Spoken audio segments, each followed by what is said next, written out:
Buenos días con todos. Ya son las 10:07 y vamos a empezar con esta reunión sobre los derechos laborales. Es un tema bastante amplio, entonces no vamos a perder mucho tiempo en las introducciones. Ah, Hoy día tenemos nuestra expositora, Gladys Asencios. Señora Asencios es una abogada especialista en derechos laborales. Es un tema que toca a cada uno de nosotros. Entonces, voy a pasar la sala a la señora Asencios. Buenos días y bienvenida, señora Asencios. Muy buenos días con todos. Gracias en primer lugar a los organizadores por invitarme a esta charla. En esta charla vamos a abordar los principales derechos laborales de los trabajadores sujetos al régimen laboral de la actividad privada. Y antes que referirnos a los derechos, creo que tenemos que saber de manera clara dónde se originan estos derechos. Todos estos derechos se originan en una relación laboral. Pero ¿cómo comienza una relación laboral? En un contrato de trabajo. Muchos se preguntarán qué es un contrato de trabajo. Generalmente estamos habituados nosotros a firmar el contrato que el empleador nos presenta, donde se establecen determinadas condiciones. ¿Para qué lo están contratando? ¿Qué funciones va a realizar? La remuneración que le va a pagar, el horario en el que va a trabajar y el puesto en el que se va a desempeñar. Algunos otros derechos no se consignan porque obviamente se entiende de que ya están inmersos dentro de lo que dice la norma, la ley o el convenio colectivo, aquellos centros de trabajo que tienen sindicatos. Sin embargo, esto es importante, esta charla es importante para los trabajadores porque muchos de ellos no conocen cuáles son sus derechos. Entonces aquí vamos a abordar los principales derechos. Sé que hay muchos derechos, pero acá vamos a abordar los derechos principales. Básicamente los que están referidos ¿a qué? A las jornadas laborales, a los descansos remunerados, a las gratificaciones, a la compensación por tiempo de servicios, a las utilidades, a la asignación familiar. Desarrollar este tema en tan poco tiempo, en verdad, no es factible, pero voy a hacerlo de la manera más resumida para que cada uno de ustedes conozcan realmente cuáles son los derechos que tienen. Pero antes que saber cuáles son sus derechos, cada uno tiene que ser consciente de que ese derecho se origina como contraprestación de una obligación. Nosotros no podemos exigir derechos si previamente no hemos cumplido con nuestras obligaciones, como son la prestación efectiva del servicio para el que ha sido contratado. En ese sentido, bueno, vamos a ir desarrollando poco a poco. En algunos puntos voy a abordar un poco más detenidamente porque considero que es la médula espinal del derecho de los trabajadores, que es la jornada de trabajo, el horario de trabajo y cómo en todo caso les corresponde el pago por estos derechos, ¿no? Entonces voy a compartir la pantalla para seguir la secuencia. Si me permiten, por favor, compartir pantalla.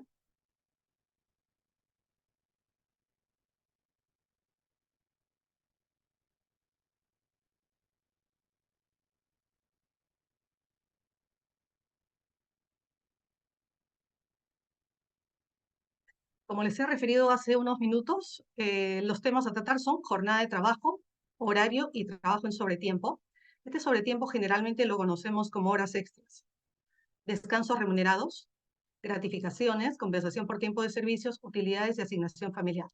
Dentro de este grupo de derechos que he considerado importante, al final podemos abordar la licencia por paternidad que tienen los trabajadores, pero que no he colocado en esto porque lo vamos a tratar de manera tangencial, ¿no? Porque es un derecho que en verdad básicamente es para conversar.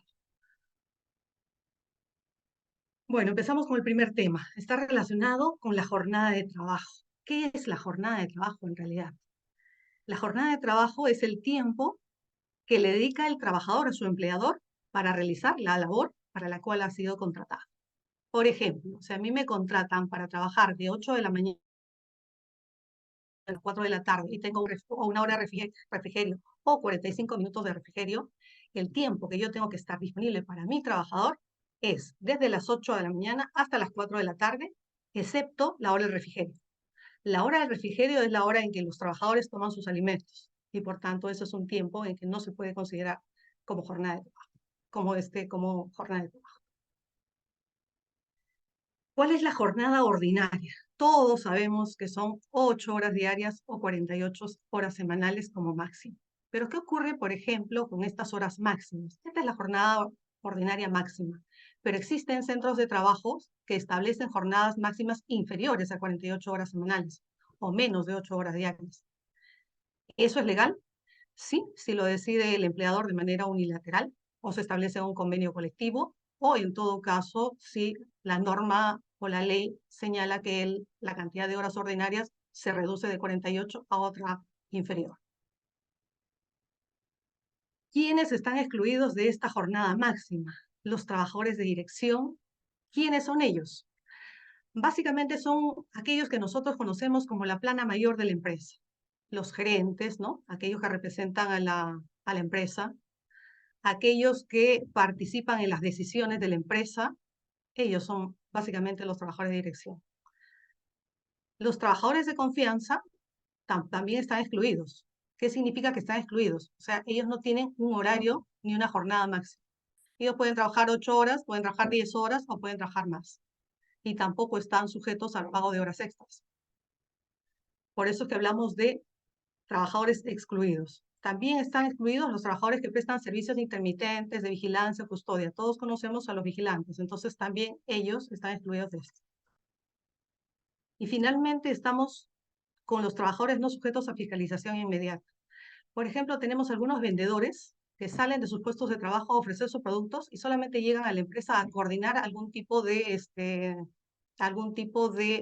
eh, eh, un tema básicamente puntual, pero no se quedan en la empresa. Entonces ellos no están sujetos a fiscalización inmediata, lo que implica que aquí no podemos nosotros saber cuántas horas está trabajando. Básicamente ellos trabajan por comisiones, tienen un monto fijo y sobre ese monto fijo se le pagan comisiones de acuerdo a las ventas que realizan, pero el tiempo no está sujeto a un control. Muchos trabajan así, algunos otros trabajan de una manera distinta. Aquellos que están sujetos a control y fiscalización inmediata, sí estarían sujetos, ¿no? Entonces, sobre esto hay algunas excepciones, pero que se tienen que trabajar de manera muy específica en cada caso particular. La regla general es esta, no están sujetos a fiscalización inmediata.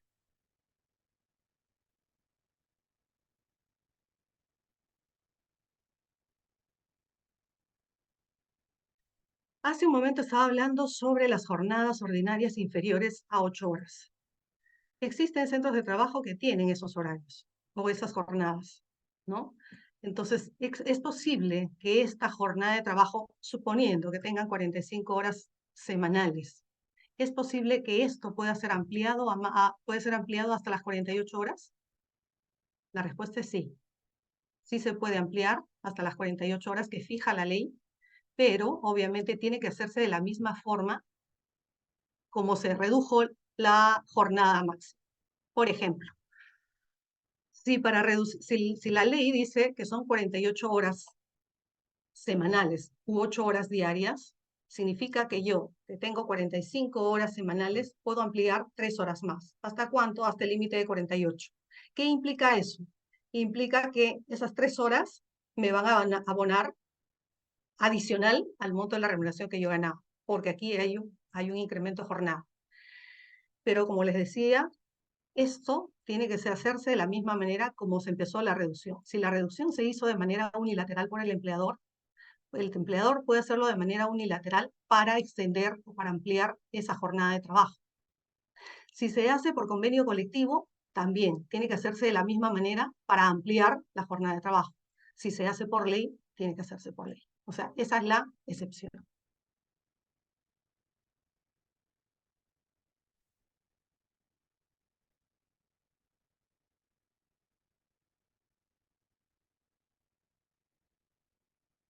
Algunos se preguntarán si es obligatorio trabajar todos los días 8 horas o de repente se puede trabajar menos, ¿no? La respuesta es sí, pero obviamente depende de la decisión y la conversación que tenga cada trabajador con su empleador, ¿no? Algunos de repente necesitarán trabajar 4 horas, ¿no?, el martes, 9 horas el miércoles, 5 horas el jueves, pero que la suma total de la jornada de lunes a viernes o de lunes a sábado no debe exceder a las 48 horas semanales. Puede hacerse sí.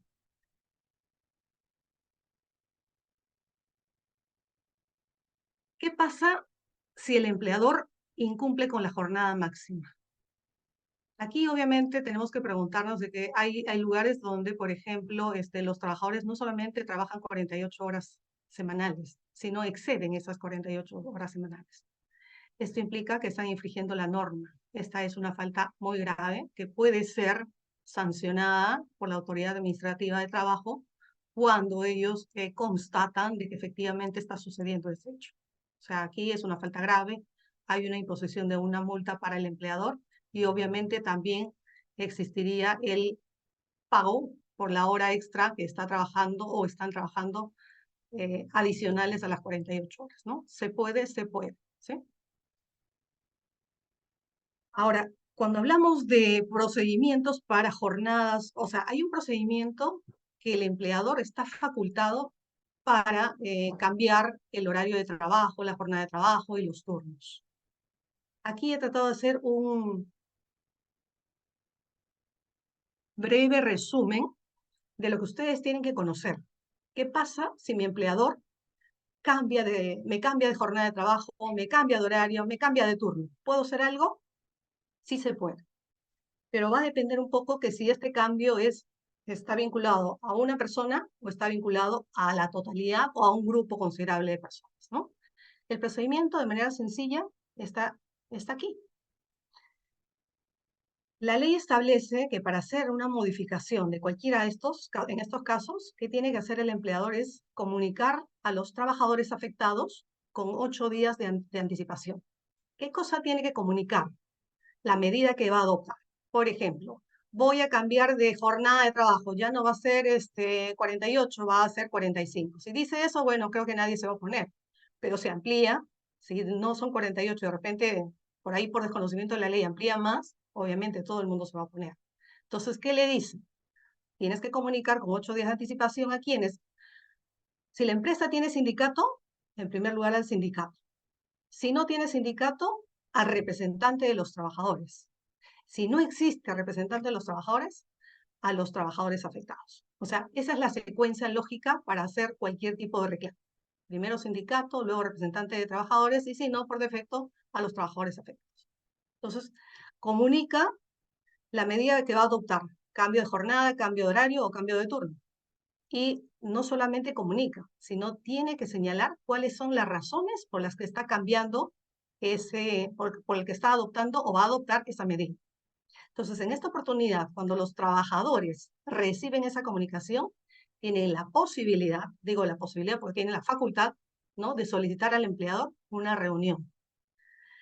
¿Para qué necesitan la reunión? O sea, de hecho que en la reunión van a ir a conversar sobre aquella solicitud que ellos han presentado, ¿no? Para decirle, primero, no estoy de acuerdo con la medida que quieres adoptar y por qué no estoy de acuerdo. No basta decir no estoy de acuerdo, sino señalar también los motivos, ¿no? Explicar de manera puntual las razones que fundamentan esa oposición a la medida que está proponiendo. El empleador estará obligado en este caso a citar a una reunión, ¿no? Y en esa reunión, si las partes no se ponen de acuerdo, finalmente lo que prima es la decisión del empleador. O sea, la propuesta planteada por el empleador se hace efectiva. Pero esto no queda allí. Los trabajadores también tienen derechos. Y este derecho es que si no están de acuerdo con esta medida adoptada porque la consideran de repente que no está adecuada realmente a los motivos y a los fundamentos que está señalando el empleador, pueden impugnarlo ante la autoridad administrativa de trabajo. Obviamente para todo esto existen plazos y los plazos son cortos. Al inicio son 8 días, luego son 3 días y al final y establece qué pueden hacer los trabajadores. Entonces, impugnar la medida ante la autoridad administrativa de trabajo para que se pronuncie sobre la medida adoptada. ¿Qué significa esto? Que los trabajadores pueden ir a través del sindicato o a través de los representantes de trabajadores o de manera individual al Ministerio de Trabajo o a la Autoridad Administrativa de Trabajo para decirle no estamos de acuerdo por estas razones. O sea, no solamente tiene que estar fundamentada, sino también tiene que haber una evidencia. sobre la base de la evidencia que presentan y los argumentos que señalan cada una de las partes, tanto el empleador como el trabajador, la autoridad administrativa de trabajo va a resolver, ¿sí? Entonces, este es un tema que lo tienen que conocer, que es importante. Yo creo que cada uno de los trabajadores lo que hace es establecer su vida laboral y su vida familiar en función al horario de trabajo que tiene, a la jornada de trabajo que ya la tiene preestablecida y de repente a algunos aspectos importantes de su vida familiar o profesional, ¿no? Por eso es importante saber que el trabajador no solamente tiene derechos, sino también tiene obligaciones, al igual que el empleador. No solamente tiene obligaciones, sino también tiene límites a las obligadas a las decisiones que toma como empleador. Respecto a un punto importante que también debemos tocar en esta sesión, que está vinculado obviamente a este grupo de jornada, horario y horario sobre tiempo, es el horario de trabajo. Normalmente confundimos la jornada de trabajo con el horario de trabajo. El horario de trabajo es la hora de ingreso y la hora de salida que el empleador establece en cada centro laboral, ¿no? Como me referí hace un momento, el empleador puede modificar el horario de trabajo, pero no puede alterar el número de horas trabajadas. Aquí la norma hace un procedimiento distinto al que hemos señalado, básicamente para ver el tema del horario de trabajo. Y acá aborda un procedimiento diferente. ¿Qué dice la norma? Si esta modificación involucra a un grupo de trabajadores, la modificación del horario, este grupo de trabajadores puede presentar ante la autoridad administrativa de trabajo el recurso impugnatorio de esa medida. ¿Qué tiene que hacer? Bueno, además de sustentar por qué razones está impugnando ese recurso, esa modificación del horario de trabajo, presentar una declaración jurada, y para que obviamente esto proceda debe estar firmada por la mayoría de los trabajadores afectados. Y además tiene que presentar el documento que acredite la modificación del horario de trabajo. ¿Cuál es el procedimiento que sigue después de que el trabajador o los trabajadores o el sindicato presente esta impugnación? La autoridad administrativa de trabajo va a notificar al empleador. ¿Para qué? Para que contradiga los hechos alegados por los trabajadores. O, en todo caso, para que justifique su medida. Pero su medida no la justifica simplemente para decir, yo considero que este es el horario adecuado, ¿no? Sino que además tiene que estar basado en un informe técnico. Una vez que tiene la autoridad administrativa de trabajo la información, tanto del trabajador como del empleador, resuelve la impugnación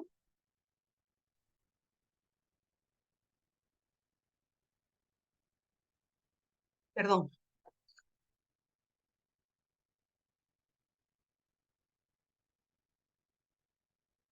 La autoridad administrativa de trabajo, con la información o con los argumentos presentados por las partes, tanto por el empleador como por el trabajador, lo que tiene que hacer es pronunciarse sobre la modificación del horario de trabajo. Esta decisión del Ministerio de Trabajo también es apelable ante una instancia superior. Esto básicamente está vinculado a la modificación de horario de los trabajadores cuando la modificación obviamente es mayor a 1 hora. ¿Qué pasa? Y bueno, aborda a un grupo de trabajadores. ¿Qué pasa si esta modificación es individual? El procedimiento es distinto.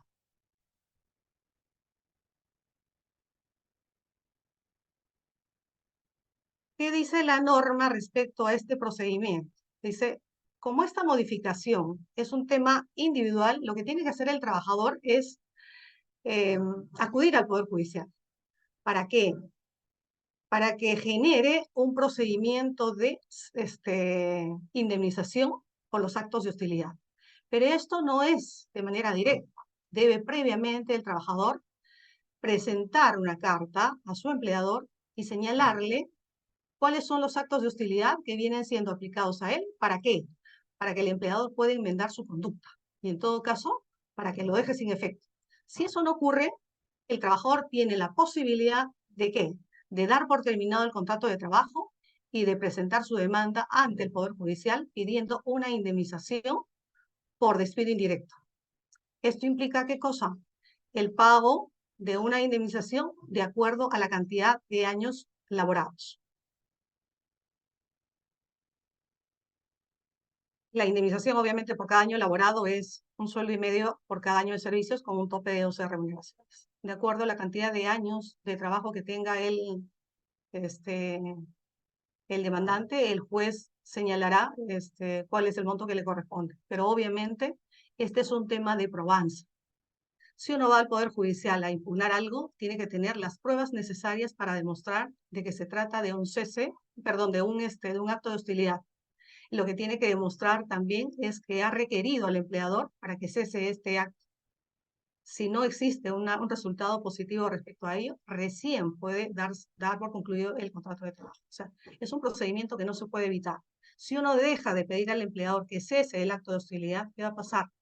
Si se va al Poder Judicial de manera directa, su demanda no va a ser amparada. Entonces es importante que sepan que no se pueden ir de manera directa, sino que hay que cumplir pasos previos antes de.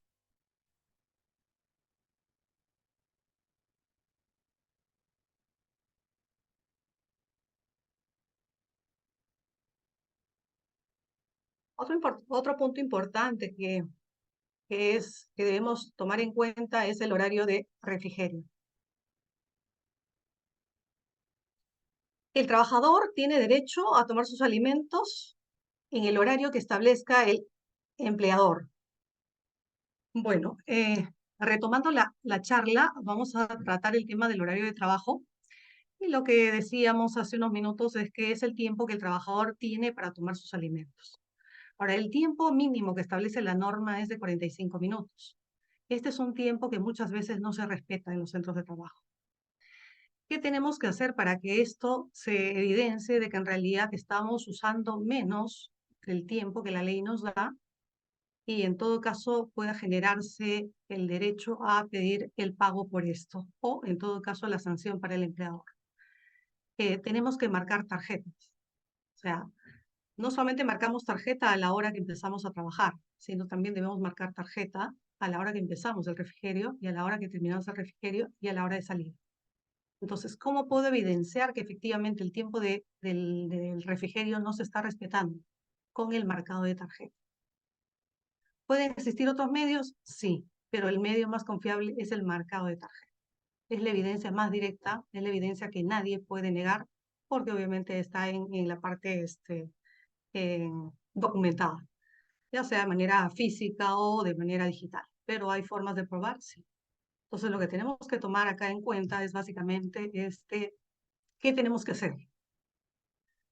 ¿Qué pasa en el caso de los restaurantes? Muchas veces no se tiene el horario para tomar los alimentos o el horario a veces se restringe a menos tiempo. Entonces, la norma les exige a los empleadores que tienen que cumplir con otorgar a sus trabajadores 45 minutos de refrigerio. Ahora, estos 45 minutos son mínimos. Muchos empleadores lo que han hecho es ampliar a 1 hora, pero menos de los 45 minutos nadie puede tener, ¿no? Este es un tema importante que deben tomarlo en cuenta cada uno de ustedes.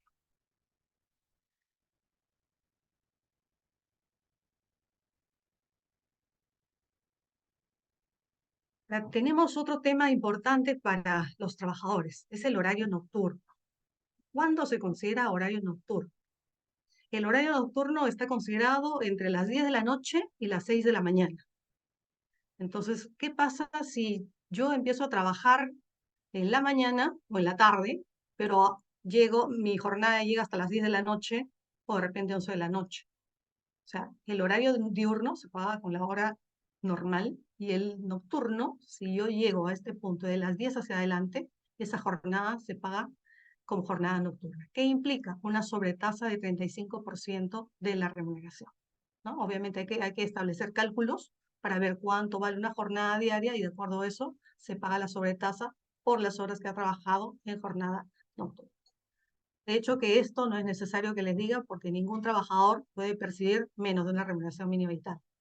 Y sobre eso viene ahora, si ganan más, definitivamente esto no importa, pero sí importa para aquellos que ganan definitivamente menos de la remuneración mínima vital, para que sepan que nadie puede trabajar, obviamente, 8 horas diarias, 48 horas semanales por menos de una remuneración mínima vital.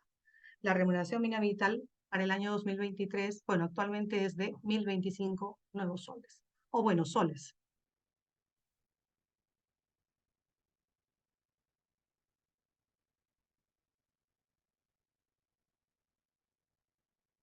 Este es otro tema importante que hay que abordarlo en los derechos de los trabajadores, que es el horario en sobretiempo, ¿no? Las famosas horas extras. La ley lo toma de dos formas, ¿no? Habla como hora o trabajo en sobretiempo y habla como horas extras. Pero en general se trata de que es el tiempo que excede a la jornada ordinaria de trabajo. Si yo trabajo de 8 a 4 de la tarde y me quedo trabajando hasta las 6 de la tarde, ya tengo trabajo en sobretiempo. ¿De cuánto? De 4 a 6 de la tarde. Eso, por lo tanto, se configura como horas extras. Ahora, acá tenemos que tener cuidado. Las horas extras son voluntarias. Nadie puede ser obligado a laborar horas extras, salvo, obviamente, caso fortuito o fuerzas de causa mayor, o en todo caso, básicamente cuando están en peligro los bienes, bueno, las personas, la vida de las personas, o definitivamente cuando también están en peligro los bienes del centro de trabajo. También en esta excepción aplica cuando, por ejemplo, están vinculados con las actividades productivas de la empresa. Entonces, no se puede cortar, ¿no? De repente la producción determinada, en determinada hora y tiene que continuar hasta que termine. Entonces, definitivamente, como es una actividad productiva y está sujeta a ese tiempo, aquí obviamente debe cumplir con su tarea. Las sobretasas, en este caso, son distintas, ¿no? Cuando son las 2 primeras horas, hay una sobretasa de 25%, y cuando son las horas restantes, de la tercera hacia adelante, son 35 horas, 35% por las horas restantes. Hay otro tema importante que son los descansos remunerados, que está vinculado, uno, con el descanso semanal obligatorio, otro con el descanso en días feriados y otro con las vacaciones anuales.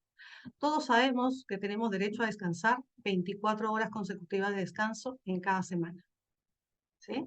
Todos los que tenemos vínculo laboral con una actividad privada, tenemos derecho a descansar 24 horas consecutivas de descanso.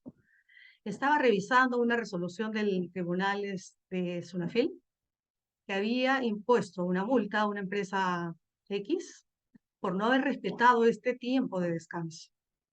¿Qué decía la empresa? Lo que pasa es que en realidad ha ingresado el trabajador a las 20, o sea, ingresó a las 23 horas con 20 minutos antes de cumplir las 24 horas. Entonces decía, lo que ocurre es la distancia que toma, entonces llegan antes o se van después. Entonces había un tema básicamente de justificación para decir de que ellos estaban cumpliendo con la norma.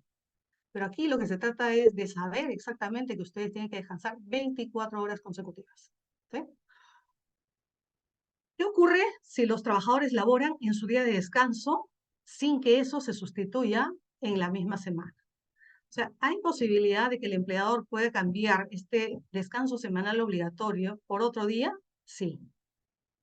Pero la condición está en que tiene que sustituirlo por otro día en la misma semana. Si yo trabajo un día de descanso, que generalmente son los días de descanso de los trabajadores, si trabajo un día de domingo, entonces el empleador está obligado a darme un descanso en otro día de la semana. Y obviamente eso tiene que ser establecido en el centro de trabajo para que el trabajador sepa qué día va a descansar en esa semana. Si no lo sustituye, ¿qué derecho tiene el trabajador? Uno, que le paguen por el trabajo que realizó, y otro, que le paguen el 100% porque no descansó el día que le tocaba descansar. ¿Qué ocurre en el caso de los descansos en días feriados? Acá el tema es similar. Todos tenemos derecho a descansar los días feriados, ¿sí? Si trabajamos el día feriado, ¿qué se genera? Se genera igual la retribución por el trabajo realizado más una sobretasa del 100%, ¿sí? Los feriados ya sabemos que son, bueno, Navidad, Año Nuevo, 28 y 29 de julio, el 8 de octubre, y bueno, está definido en los calendarios, ¿no? Los días feriados nacionales. Cuando son días feriados de manera puntual en determinadas regiones, obviamente eso ya tiene otro tratamiento. Estamos hablando acá de lo que dice la norma nacional de aplicación para todos.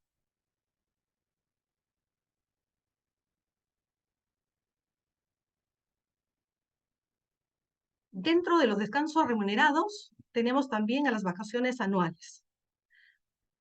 El derecho del trabajador que ha laborado durante un año consecutivo es descansar 30 días consecutivos. Es lo que dice la norma. Sin embargo, bueno, eso también se puede fraccionar. Pero estamos hablando de temas generales. Derecho a descanso, 30 días. Pero para tener derecho a descanso, ¿qué debo haber hecho? Haber trabajado durante un año consecutivo y no solamente eso, haber cumplido con el récord vacacional. ¿Cuál es el récord vacacional? Para los trabajadores que trabajan de lunes a sábado, que son 6 días a la semana, deben haber cumplido 260 días de trabajo efectivo al año. Y para aquellos trabajadores que laboran de lunes a viernes, o sea, 5 días a la semana, la labor efectiva es de 210 días al año. ¿Qué pasa si tengo un año de servicios y no he cumplido el récord laboral? La respuesta es obvia. No tengo derecho a descansar los 30 días hasta cumplir los 260 días al año o los 210 días al año, dependiendo de la jornada de trabajo a la que tengo yo. Entonces, no se trata solamente de decir, ya trabajé un año y me toca descansar.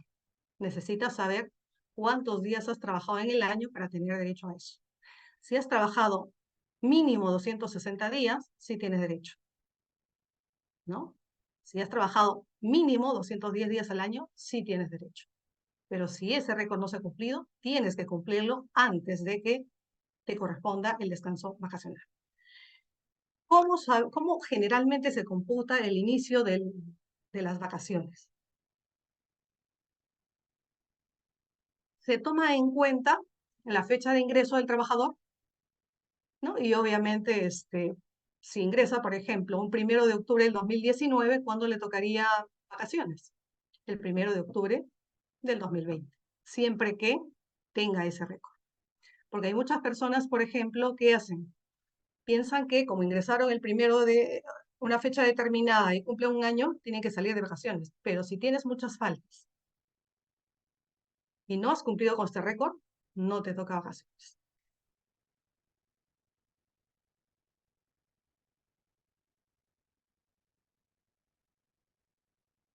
Otro requisito, obviamente, que establece la norma para tener derecho a vacaciones es que trabajes mínimo 4 horas diarias. Si no cumples con ese requisito del mínimo de 4 horas diarias, no tienes derecho a vacaciones. Otro importante tema que debe saber el trabajador es que, ¿qué ocurre si no me otorga vacaciones el empleador? Muchas veces estas vacaciones no se dan, uno por necesidad del empleador, porque no tiene personal para sustituir, otro porque de repente no tienen un cuidado adecuado en llevar el rol de vacaciones, y bueno, por diferentes factores. Aquí lo importante que debe conocer el trabajador es que si no le otorga las vacaciones después de cumplir el año, tiene algunos derechos adicionales. Pero no solamente es después de cumplir un año. Por ejemplo, para tener derecho a una indemnización vacacional, ¿qué tiene que pasar? ¿Debo haber cumplido un año de servicios? Me corresponde vacaciones. Obviamente, tomando en cuenta el récord vacacional. Me corresponde vacaciones. Entonces, el empleador puede darme vacaciones a partir del cumplimiento de ese récord vacacional hasta dentro de un año. Cualquiera de esos días. Si cumplí el récord vacacional el 31 de octubre del 2019, tiene el plazo para darme hasta un día antes, hasta el 30 de octubre del 2020. Si vencido ese plazo máximo que le otorga la norma no me otorga vacaciones, tengo derecho como trabajador a que me paguen una indemnización vacacional. ¿La indemnización en qué corresponde? En una remuneración por el descanso vacacional adquirido y no gozado. sea, tenías derecho a disfrutar de tus vacaciones durante ese año que el empleador tenía para otorgarte y no te dio. Entonces ya se generó. Y una indemnización por no haber disfrutado del descanso. Algunos dicen tienes derecho a tres remuneraciones, pero en realidad esta última es la remuneración por el trabajo realizado, es la que ya le pagaron mientras estuvo trabajando. Entonces esa no se lo van a dar. Entonces debemos tener claro de que lo que te han pagado mientras has estado trabajando es la remuneración por el trabajo que has realizado. Lo que te correspondería son estos dos, por el descanso vacacional adquirido y no gozado, y por no haber disfrutado del descanso. Esas dos indemnizaciones. Hasta este punto hemos hablado todo lo que está vinculado con la jornada, horario y trabajo en sobretiempo. Ahora vamos a abordar otro tema que también todos los trabajadores tienen derecho a percibir, que son las gratificaciones. ¿Qué son las gratificaciones? Lo que todo el mundo conoce, todo lo que el empleador te da en julio y en diciembre, ¿no? Son 2 gratificaciones al año y que deben pagarse la primera quincena de julio o la primera quincena de diciembre. Estas son las 2 fechas festivas en que la ley otorga gratificaciones a los trabajadores a fin de que los empleadores puedan pagarles dentro del plazo que la norma establece. Ahora dice, se deben pagar los primeros 15 días los primeros 15 días del julio o diciembre. Eso significa que puedo pagarlo el primero hasta el 15. Algunos pagan a mitad, otros pagan al final, otros pagan al inicio. Depende de repente de los fondos que tenga la empresa, pero el límite es hasta el 15 de cada mes, de julio o de diciembre.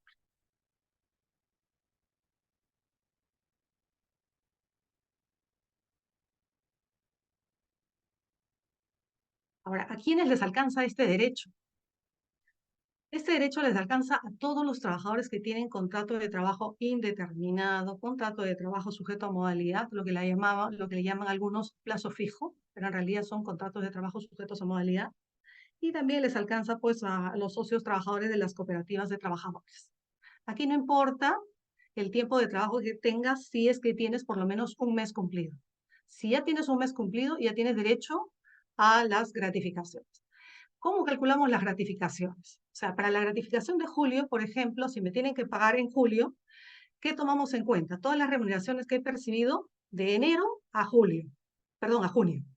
Entonces hablamos enero, febrero, marzo, abril, mayo, junio, 6 meses. Si he elaborado estos 6 meses en el año, por ejemplo, este año 2023, si he elaborado esos 6 meses hasta junio, me toca una gratificación completa, o sea, una remuneración. Pero si yo, por ejemplo, calculara la gratificación de diciembre de ese año, imaginemos que me toque gratificaciones de diciembre y yo solamente he trabajado hasta agosto. Entonces, ¿qué ocurre? En este caso ya no le toca una gratificación completa porque se está yendo antes de los 6 meses que corresponderían, que serían julio, agosto, septiembre, octubre, noviembre y diciembre. Si yo me voy antes de diciembre, el empleador me tiene que pagar la parte proporcional. Si trabajé solo julio, será 1/6 de la remuneración. Si trabajé 3 meses, julio, agosto y septiembre, 3/6 de la gratificación. Esa es la forma como se calculan las gratificaciones. O sea, si trabajo el semestre completo, remuneración completa, ¿no? Ojo, cuando hablamos de remuneración, estamos hablando de las remuneraciones que establece la ley. Hay algunos conceptos que en las boletas de pago de los trabajadores no son remuneraciones regulares. Entonces, por ejemplo, cuando hablamos de pago de una remuneración, debemos considerar qué cosa, la remuneración básica, la remuneración, bueno, la asignación familiar y cualquier otro concepto que tenga una calidad de percepción fija y regular, ¿no? Fija porque lo estás percibiendo en el tiempo, regular porque siempre te lo pagan.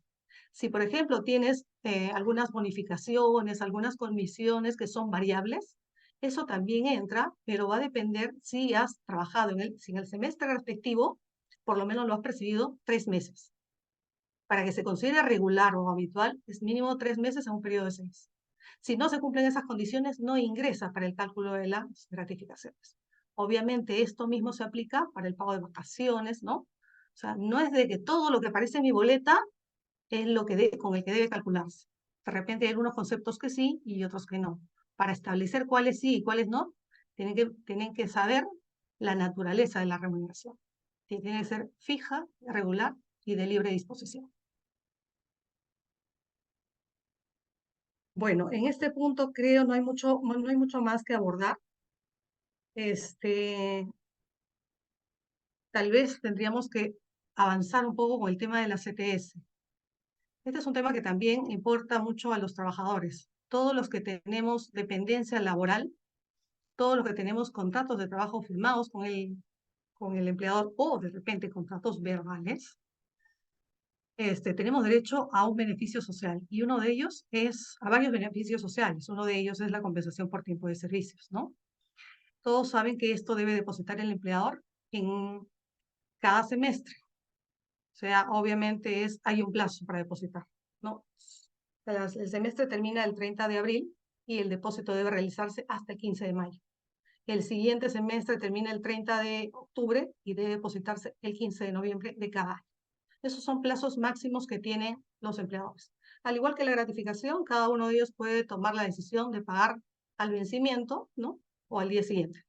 Pero depende de muchos factores, como digo. El plazo máximo, el 15 de cada mes, o de mayo o de noviembre. ¿Cuándo se genera el derecho de compensación por tiempo de servicios? Al igual que para las gratificaciones, vacaciones, la compensación por tiempo de servicios también se genera desde el primer mes de iniciado el vínculo laboral. Entonces, ¿qué es lo que debe saber el trabajador? Si sabe que tiene derecho a una compensación por tiempo de servicios, lo que tiene que hacer es, en cuanto ingrese a trabajar, debe comunicar a su empleador quién va a ser el depositario de su CTS. ¿Qué tipo de moneda, en qué tipo de moneda quiere que le depositen su CTS? ¿Y cuál es la cuenta en la que debe depositarse? Esto es importante, porque si el trabajador no comunica este hecho, lo que va a hacer el empleador es simplemente tomar la decisión por el trabajador y va a depositarlo en cualquier entidad financiera que considere que considere conveniente y lo va a colocar a un plazo, al mayor plazo posible. Entonces, esto deben tomarlo en cuenta para que cada uno de ustedes, cuando ingrese a trabajar, no solamente firme su contrato, sino también comunique a su empleador dónde quiere que le deposite su CTS, cuál es la cuenta y cuál es el tipo de moneda. ¿Puedo establecer de que sean en dos monedas? Sí. Puedo decir, si tengo CTS de 800 soles, quiero que me deposites 400 soles en moneda nacional y 400 soles en moneda extranjera. Y puedo decir en $2, en euros o lo que sea. ¿Pero tengo la posibilidad de hacer eso? Sí. ¿El empleador está obligado a respetar mi decisión? Sí. Entonces, ¿cuál es el plazo máximo? Este plazo máximo obviamente está en función a la fecha de ingreso. Si yo ingreso el 1 de abril de cualquier año, mi fecha máxima para comunicar estos datos es el 30 de abril. Pero si ingreso en septiembre, mi fecha máxima es el 31 de octubre. ¿Por qué estos plazos máximos? Porque luego el empleador a partir del día siguiente, tiene que depositar la CTS. Entonces, si no cumplo dentro de estos plazos, no puedo pedir no puedo pedir otra cosa, sino simplemente tengo que sujetarme a lo que el empleador decide.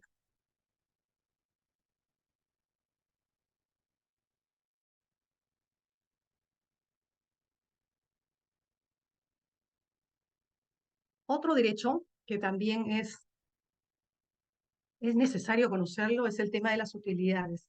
Muchas personas no lo conocen, muchas personas de repente no saben que si trabajan en una empresa que genera rentas de tercera categoría, tiene más de 20 trabajadores, tiene derecho a percibir las utilidades, ¿no?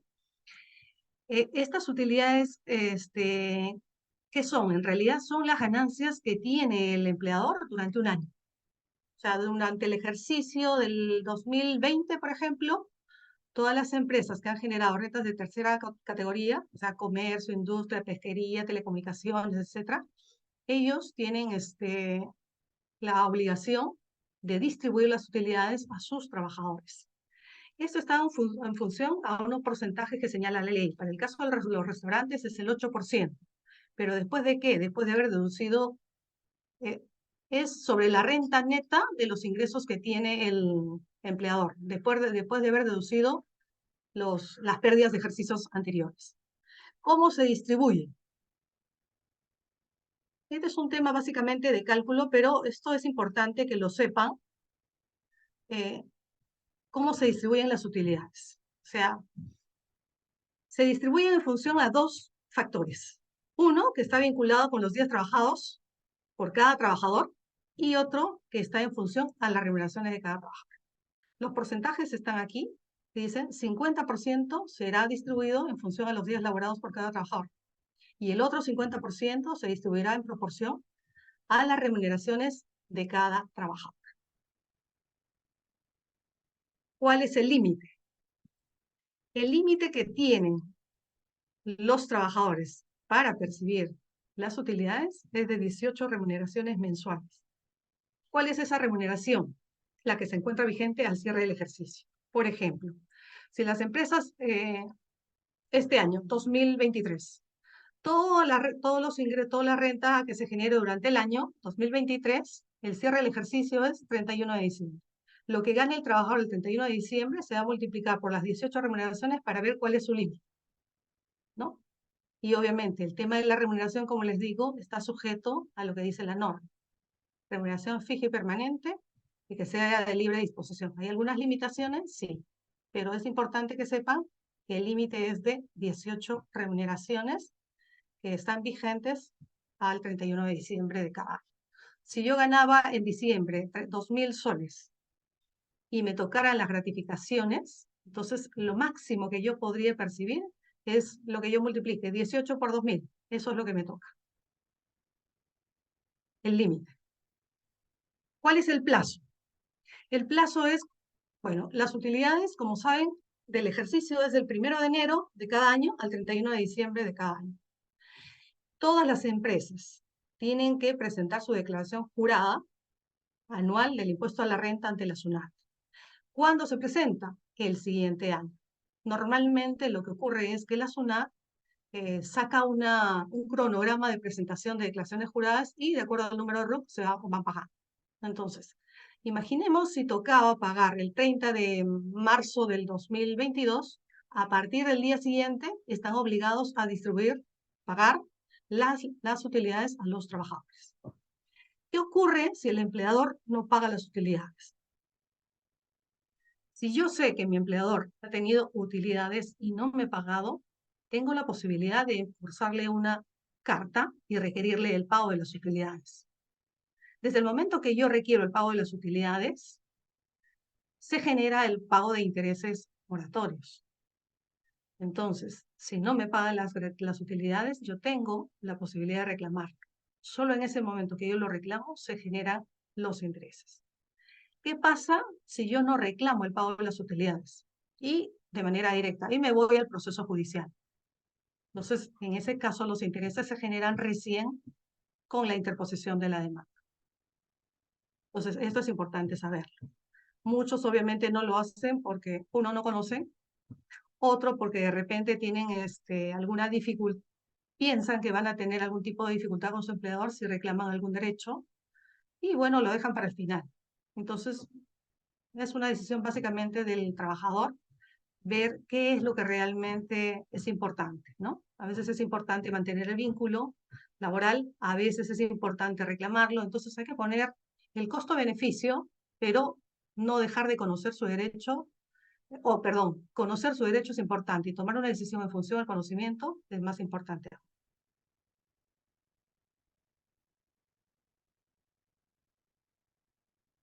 Este es un tema que en verdad no es tan desconocido para muchos. Creo que todos saben de que obviamente este es un beneficio, es un derecho que le corresponde a todos los trabajadores que tienen hijos menores de edad, ¿no? Tal vez algunos desconocen que también tienen derecho a que le sigan pagando la asignación familiar hasta que el hijo termine los estudios. Pero la ley dice, bueno, si tú cumpliste 18 años, tienes un plazo máximo de 6 años para yo pagarte la asignación familiar. ¿Qué significa eso? Hay un plazo límite. Esto no es indefinido.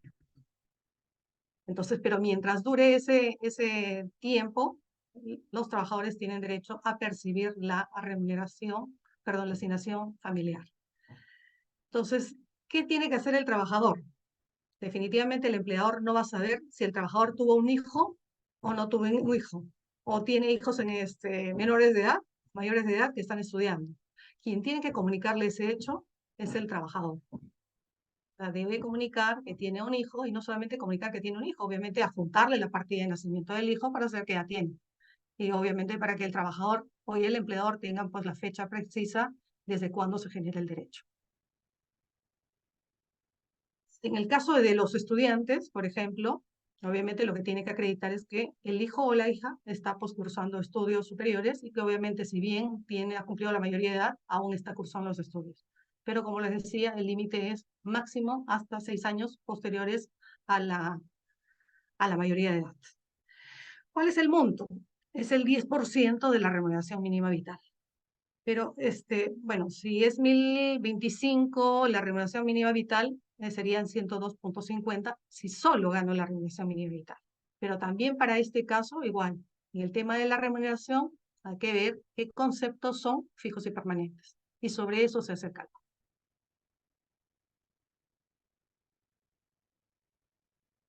Perdón, en el caso de la asignación familiar es el 10% de la remuneración mínima vital. O sea, si la remuneración mínima vital es 1025, es 102.50. Ese es fijo. Ese es fijo. Ahora, ¿qué ocurre? O sea, ¿cuál es el requisito? Obviamente para percibir. Yo le he señalado, tener vínculo laboral vigente y tener hijos menores de 18 años o mayores que están cursando estudios universitarios. Esto básicamente son temas que he abordado de manera rápida para que ustedes puedan conocer cuáles son sus derechos laborales cuando tienen ustedes un vínculo con su empleador. Obviamente, Doctora Gladys, buen perdón, día. Disculpe, no sé si es que se puede hacer preguntas ahora o es finalizando el curso. sí, dame un minuto nada más porque quiero, tal vez, o después o podemos hacer las preguntas porque hay un tema que no está en estas presentaciones, pero que está referido básicamente a la licencia por paternidad. Si es un tema que de repente lo podemos abordar al final, lo abordamos. Si quieren hacer las Ok. preguntas, vamos a empezar con las preguntas, como gusten.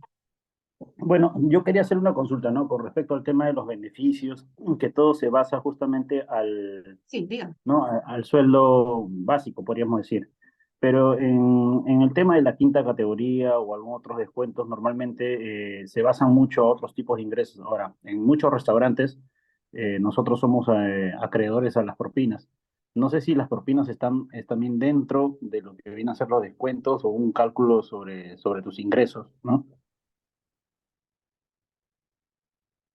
A ver, respecto a las propinas, hay un tema es un tema distinto, tiene otra repercusión.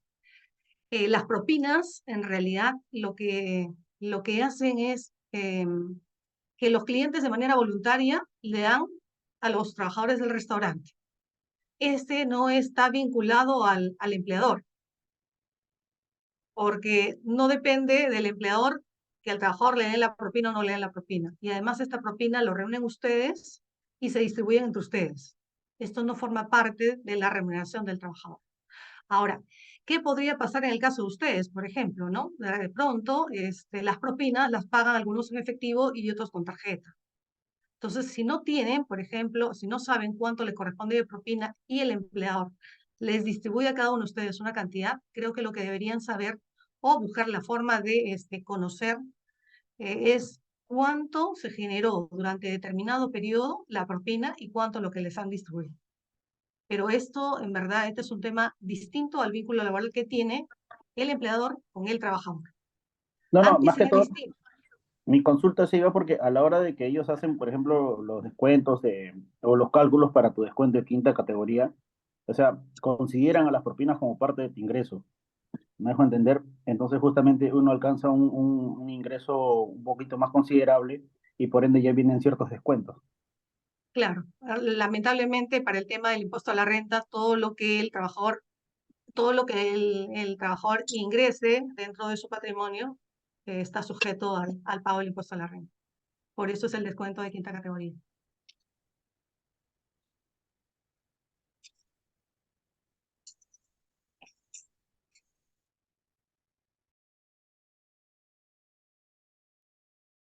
¿Hay alguna otra pregunta o prefieren que avance o termine con este tema que no está dentro de estas diapositivas, solamente para referirme a la licencia por paternidad? Este es un tema que les puede interesar, ¿no? Porque obviamente muchos no saben que tienen derecho. Por eso es que lo he tomado básicamente para referirme al final. Bueno, la licencia por paternidad es un derecho que le corresponde a todos los trabajadores de ausentarse de su centro de trabajo. ¿Para qué? Con la finalidad de promover y fortalecer el desarrollo de la familia. Este es un derecho irrenunciable y no puede ser sustituido por pago por cualquier otro tipo de beneficio. ¿Cuántos días tienen derecho a licencia por paternidad los padres? 10 días.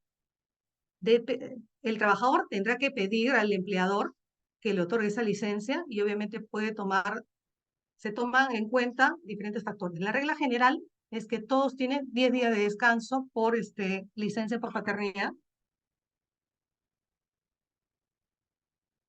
pero existen algunas excepciones. Por ejemplo, cuando el parto es natural o por cesárea, tiene pues 10 días consecutivos de descanso. Cuando hablamos de días, estamos hablando de días calendarios, por si acaso. Pero esto se incrementa a medida que se va complicando la salud o del hijo o de la madre. Entonces, si por ejemplo, o de repente si se trata de partos múltiples o prematuros. Cuando se trata de partos múltiples o prematuros, el tiempo de licencia se extiende a 20 días.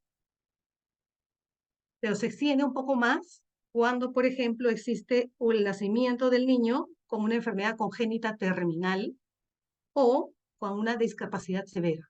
Ahí el tiempo es de 30 días. También es de 30 días cuando se complica la salud la salud de la madre de manera grave. Entonces ahí tenemos varios supuestos, pero la regla general es que todos tienen derecho a 10 días calendarios de descanso remunerado.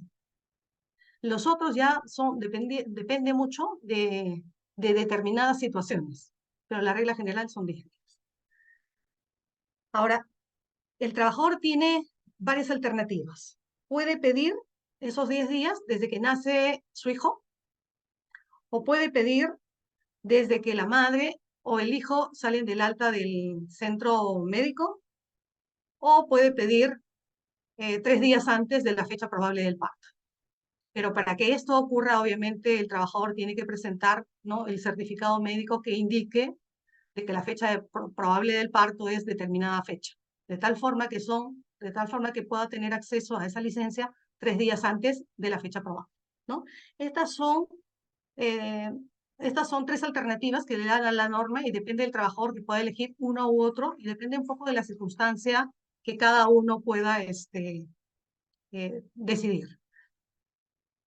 ¿Qué ocurre, por ejemplo, si la madre muere en el parto o, en todo caso, mientras está con la licencia por maternidad?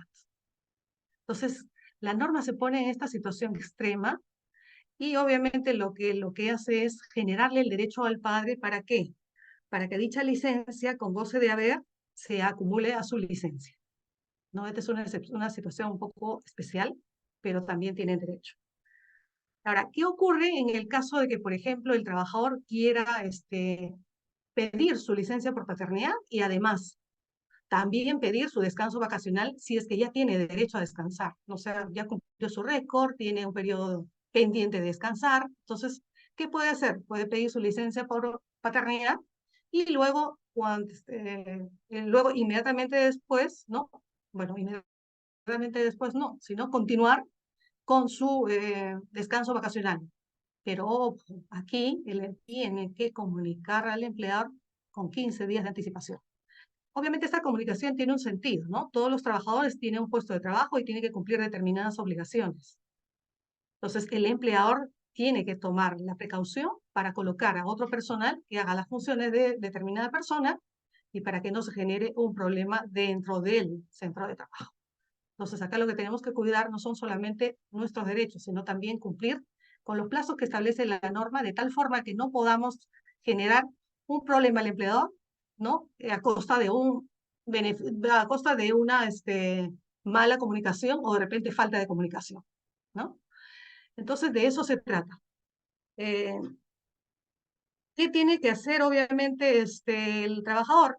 Documentar, ¿no? Y como digo, este derecho es irrenunciable. Aquí no hay, te compro tu licencia por paternidad. No existe eso. Aquí lo que se busca, obviamente, es fortalecer el caso de la familia y no se busca el fin económico.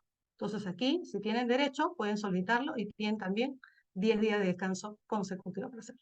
Bueno, este es un punto que no está dentro de las diapositivas, pero que quería abordarlo para que si alguno de ustedes está en esa situación, pueda hacer uso de ese derecho.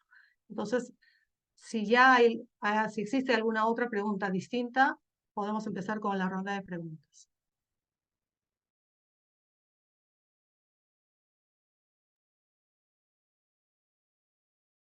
Muchas gracias, señora Asensios. Tenemos unas preguntas en el chat. Primero, la primera pregunta, Joseph pregunta, ¿qué pasa si pasan del límite 15 de cada mes en el asunto de las gratificaciones?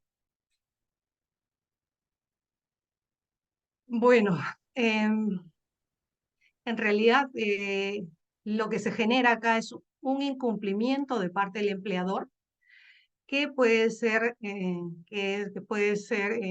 reportado a la Autoridad Administrativa de Trabajo para que verifique el incumplimiento y obviamente si se verifica ese incumplimiento puede generar una sanción, que es una multa, y lo otro, el pago de las gratificaciones, ¿no? Haciéndole la precisión de que debe cumplir dentro del plazo indicado. O sea, todo lo que dice la norma, hay un plazo, en ese plazo debe hacerse. Si bueno, tiene la posibilidad de, vía anónima inclusive, de hacer una denuncia o pedir una visita al centro de trabajo para que verifiquen cuál es la situación laboral, no de uno, sino tal vez de la mayoría de los trabajadores.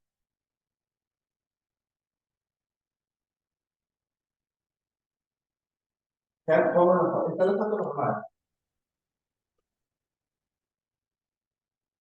no escuché.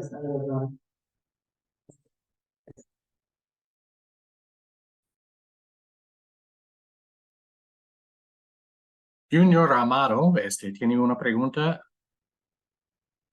¿Qué tal? Buenos días. Señora Gladys, consulta, ¿qué pasa si no te entregan las boletas mensuales?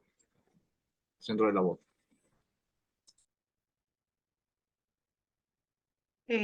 Bueno, igualmente es un incumplimiento de obligaciones laborales del empleador. Aquí la posibilidad de que, o sea, ¿se puede generar una sanción? Sí, pero para eso hay que recurrir al Ministerio de Trabajo. Ahora, la pregunta que me gustaría hacerle es la siguiente. ¿Tiene un contrato de trabajo firmado?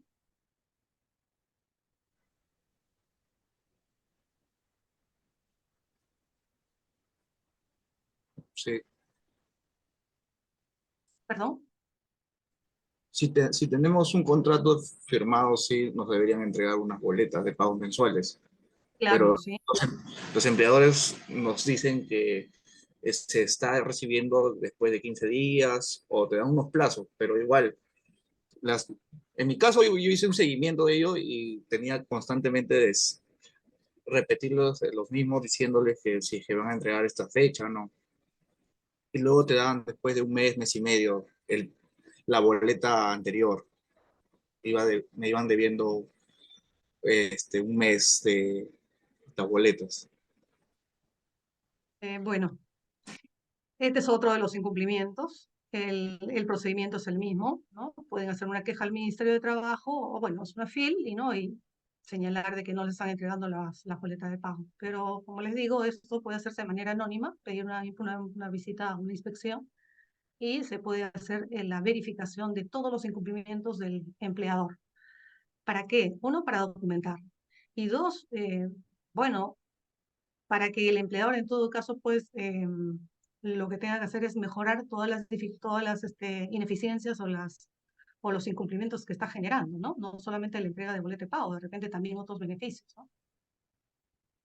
Ahora, sería bueno que lo documenten también, ¿no? A través de un correíto, ¿no? No he recibido la boleta de pago, ¿no? De tales meses, me están debiendo estas boletas de pago, ¿no? documentarlo. Siempre es bueno documentarlo, ya sea a través de un correo, a través de un WhatsApp, ¿no? Pero que se sepa de que existe ese incumplimiento.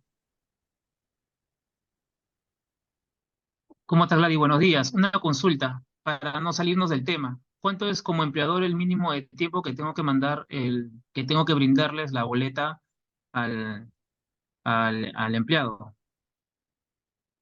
O sea, terminando el mes al día siguiente o tengo un tiempo como, como máximo. Bueno, el tema es muy sencillo. Si yo tengo que pagar remuneración, por decirle, a fin de mes, yo sé cuánto le voy a pagar al trabajador de remuneración. Eso significa que tengo la boleta ya hecha. Entonces, lo ideal es que pago remuneración, entrego boleta. Eso es lo correcto. Muchas personas lo que hacen son depósitos a cuenta y luego entregan boletas. Pero bueno, no hay un plazo límite que señala la ley, pero lo que se hacen son usos razonables.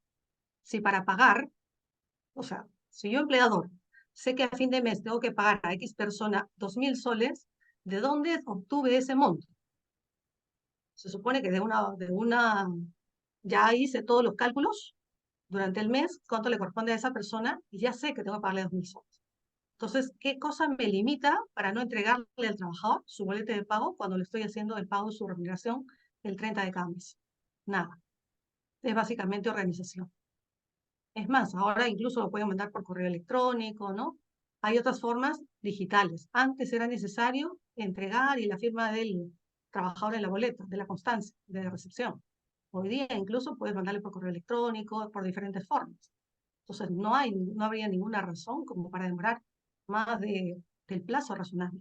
Un plazo razonable, ¿cuánto podría ser? Pues 48 horas máximo, ¿no? Sobre todo por esta tecnología que nos ayuda un poco a acortar los plazos. Lo demás ya estamos hablando de incrementos innecesarios. ¿Cualquier otra pregunta para la señora Asensios?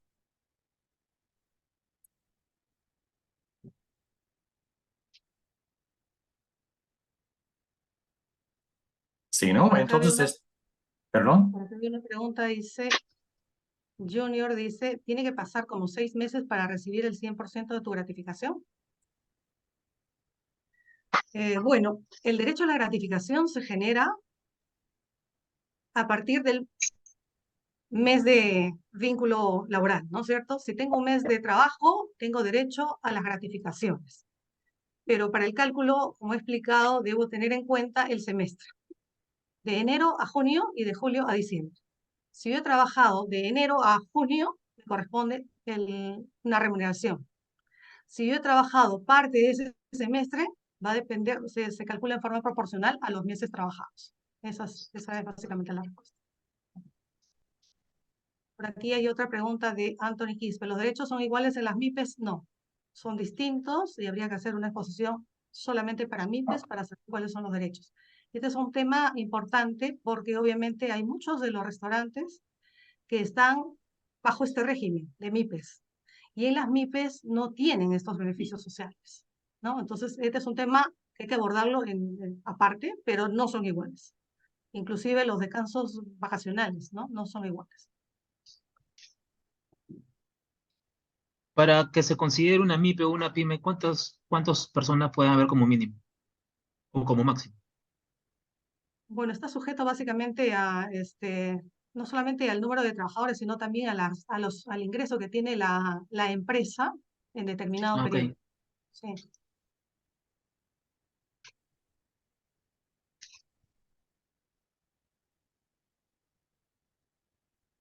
Bueno, hay algunos que no puedo leer. No sé si hay alguna pregunta adicional, lo puedan hacer directa o si no, si terminaron las preguntas. Giovanni tiene una pregunta. Giovanni. Buenos días. Una pregunta.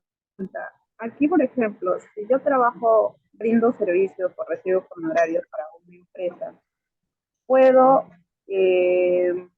trabajar dos empresas al mismo tiempo, pero brindando recibos por honorarios, no planillas, sino recibos por honorarios, y no me genera ninguna penalidad, o no se puede? A ver, lo que tenemos que tener en cuenta acá es, bueno, hacer la diferencia entre lo que es un contrato de trabajo y lo que es un contrato de locación de servicios que genera la emisión de recibos honorarios profesionales o de servicios cualquiera, ¿no? Este es un punto que hay que conocerlo. ¿Para qué? Para diferenciar. Entonces allí vamos a saber cuáles son nuestros derechos y cuáles son nuestras limitaciones. Entonces, lo primero que debo decirles es lo siguiente. Para que un contrato de trabajo, para que un contrato se considere como tal, ¿qué se necesita? Que se cumplan o que el contrato tenga 3 elementos. Uno, la prestación personal del servicio, ¿no? Esa es la única forma de reconocer si es un contrato de trabajo, es un contrato de locación de servicios, es la prestación personal de servicios, la subordinación o dependencia y el pago de la remuneración como consecuencia de ese trabajo subordinado. Cuando hablamos de prestación personal de servicios, hago referencia a que el empleador me contrata a mí para brindarle mi servicio de manera personal. Eso significa que yo no me puedo valer de nadie para brindar ese servicio, porque me contrata a mí por determinadas características. Entonces, no puedo ser ayudado por alguien, no puedo sustituir mi trabajo para que lo haga otro, ¿sí? Cuando hablamos de subordinación, estamos hablando de ¿qué? De que el trabajador está sujeto al control y a la supervisión del empleador. ¿Qué significa eso? Que el empleador le asigna las funciones y responsabilidades a través de órdenes verbales o escritas. Otro, hay una fiscalización cuando supervisa y controla tu trabajo y verifica también si cumples con las órdenes que te han dado. Y 3, cuando te sanciona por cualquier incumplimiento de trabajo. Entonces, si yo tengo un contrato en el que existen estos 3 elementos esenciales, estoy hablando de un contrato de trabajo. Lo que significa que se generan derechos como los que hemos hablado para los trabajadores del régimen laboral de la actividad privada, régimen general, no MIPES por si acaso. ¿Sí? Entonces, pero si yo tengo un contrato de locación de servicios, perdón, en el contrato de trabajo, el empleador me asigna funciones y yo debo cumplir con esas funciones. Si yo no cumplo con mis funciones, el empleador puede sancionarme, puede amonestarme, puede suspenderme o incluso despedirme. Entonces, si estas características obviamente no existen en un contrato de locación de servicios. Pero un contrato de locación de servicios por el que emitimos recibos honorarios, ¿qué significa? Por ejemplo, soy abogado, brindo mis servicios a una empresa determinada, pero en forma externa. ¿Lo que significa? No estoy obligada a ir a trabajar dentro de la empresa. No estoy obligada a acatar las órdenes del empleador, porque no tengo empleador. Él no es mi empleador. Yo no estoy sujeta ni siquiera a una sanción, ni siquiera a que me diga cómo tengo que hacer mi trabajo. Esa es la diferencia con el contrato de locación de servicios. Entonces, por ejemplo, ¿qué ocurre? Muchos contratan bajo este sistema de locación de servicios, piden recibo de honorarios profesionales, y cuando uno revisa las funciones, se da con la sorpresa de que no es un contrato de locación de servicios, sino es un contrato de trabajo. Entonces, ¿qué aplicamos? Aplicamos el principio de primacía de la realidad. O sea, no importa lo que diga el papel, que diga contrato de locación de servicios. Lo que importa en realidad, qué funciones realizas, dónde realizas y cuál es si tienes dependencia o no con la persona. Entonces, aplicamos el principio de primacía de la realidad, que por encima de los documentos está lo que ocurre en la realidad. Ese es el principio. Ahora, en el caso particular de la pregunta, si usted trabaja y brinda servicios para 2 imprentas, entiendo que usted lo hace de manera externa y no está sujeta a ningún control, a ninguna fiscalización. Si es así y no tiene ninguna otra prohibición, no habría ningún problema. Pero si en realidad fuera distinto y hay una desnaturación del contrato de trabajo bajo la norma, bajo la denominación de contrato de locación de servicios, allí podría tener alguna dificultad.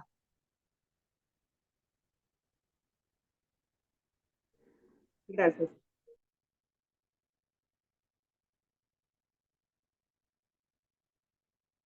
Bueno, ya casi son las 11:30, entonces ya terminamos la presentación, el webinar de hoy día. Entonces, muchísimas gracias, señora Asensios, por su sabiduría. Lo apreciamos mucho. Bueno, espero haber explicado de manera sencilla para que puedan comprender algunos temas que de repente no es muy familiar para todos, pero bueno, cualquier duda o cualquier pregunta que pudieran tener, allí está mi correo, pueden hacerme llegar y en la medida que el tiempo me lo permita, puedo responder de manera resumida a cualquiera de ustedes respecto a los temas que he tratado. Gracias por su invitación. Muchas gracias y que tengan un buen día.